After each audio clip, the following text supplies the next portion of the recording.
Hey, it's time for Tom's Toons. Here's one for all you duck hunters out there. We've got an 1860 Gator Trax.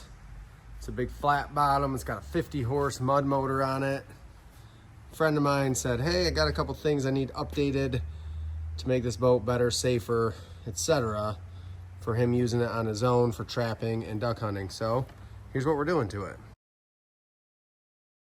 One of the things we're going to be doing is installing a NoCo Genius dual bank charging system. That's going to go for his starting battery, as well as a battery that we're going to be installing up front in this hatch here. We're going to mount a 2,000 or 3,000 pound, basically ATV winch to this plate, which actually inserts into the receiver in the front of the boat. I'll show you that.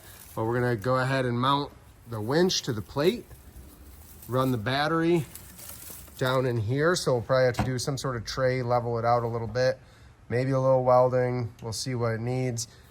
And then the winch will insert into there, put a pin in it. Then he can pull the cable out, attach it to a tree or an anchor, and if he gets stuck, which he's done a few times, and he can pull himself free, especially when he's by himself.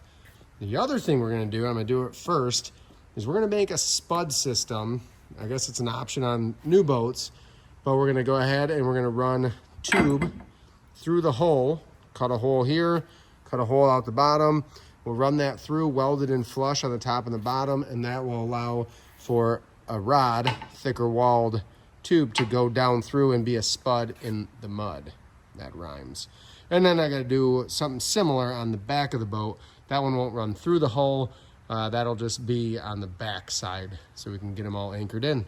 That's what we're doing. I'm gonna get to work on this and we'll check back in and show you what we do.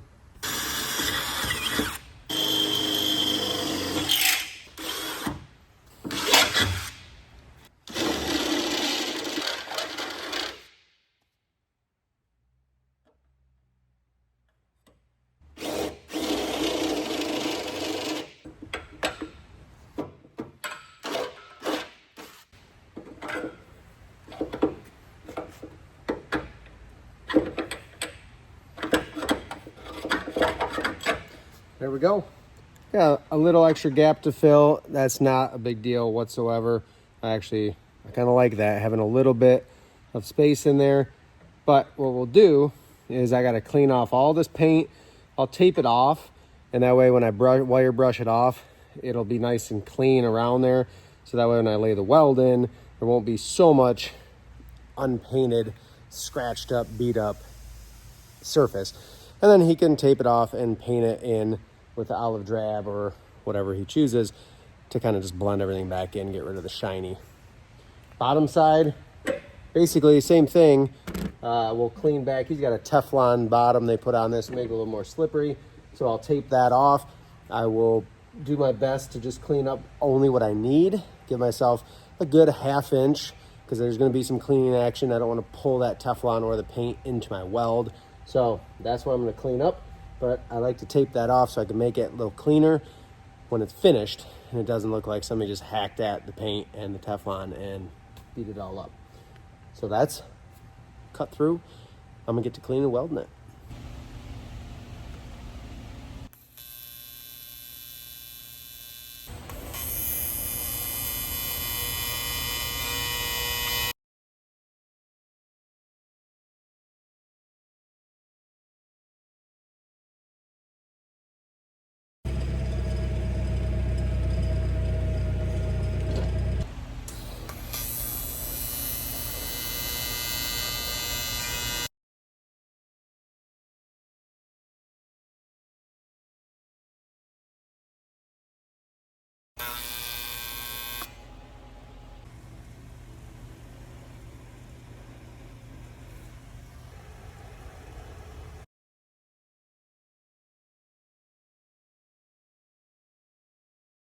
And well, we got the welder out and he's gonna have to paint a little bit anyway.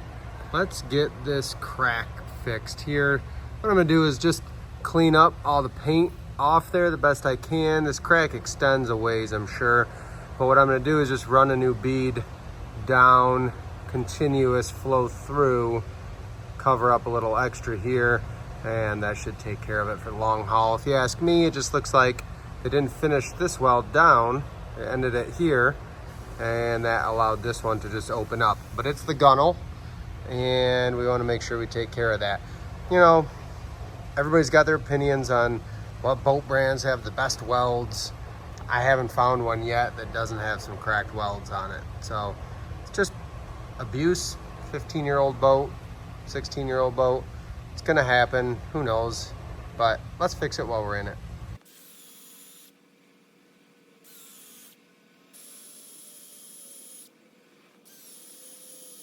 This gives a better idea of what we're looking at here in terms of what's happened with the welds.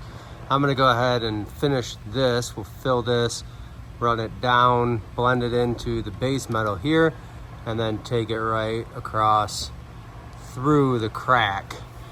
So we could stop drill that. A lot of guys would.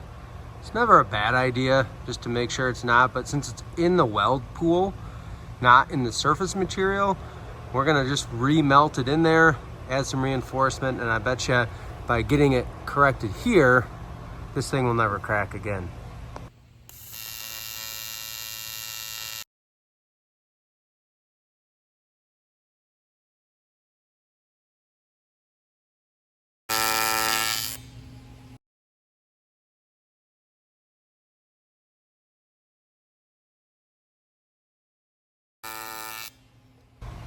That's one of those welds where there's so much crud in there, old aluminum, paint. It's not the prettiest thing, but what I did is I melted into the parent metal a lot more. This just wasn't really dug in. It wasn't a lot of dispersing pressure there. So basically extended what's grabbing, and then we tied it up and wrapped back in here. This is gonna get painted up. I mean, doesn't look a lot different than a lot of these welds in terms of goobering them on there and whatnot. Pretty standard for these factory boats where they're knocking them out. But this way, I'm confident that's not gonna go anywhere, and it's gonna have another 20 plus years of use with zero issues.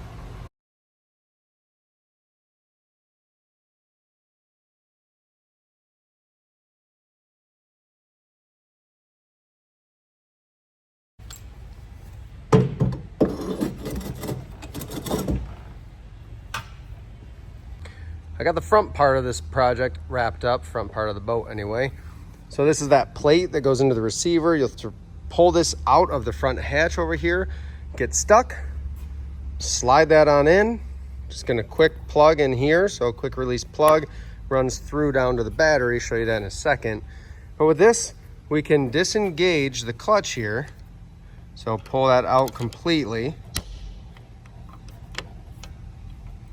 Just like that.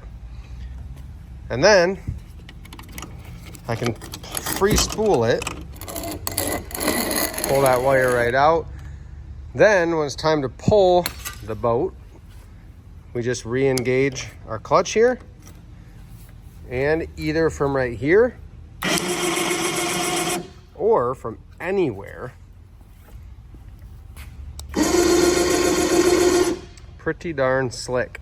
Then when it's time to put it back away, unplug, pull it right out, and it'll get stored right up front here, right down in here. This is the battery that's dedicated to this. So that's a kind of like a, this is your backup. This is your worst case scenario sort of thing. So it's got a 24 class deep cycle in there to run this winch as long as you need to get pulled back in. And then that's also got charging leads hooked to it from the NOCO Genius that's in that gun box over there. Our NOCO Genius goes through, runs up, just ties in with other wires along the side and through, and then this will have a quick plug for charging on the face here, so we can just quick plug in an extension cord, walk away and let it go. I got to run the other lead back to the starting battery so we can make sure that's topped off for the lights and everything. When extending those leads, it's about a 14 gauge wire. On the NOCO, I run 10 gauge in there to make sure we're not dropping any power, any juice. Just a heads up there. Sometimes they're not long enough to reach. Like in this case, running back, I'm gonna have to lengthen that.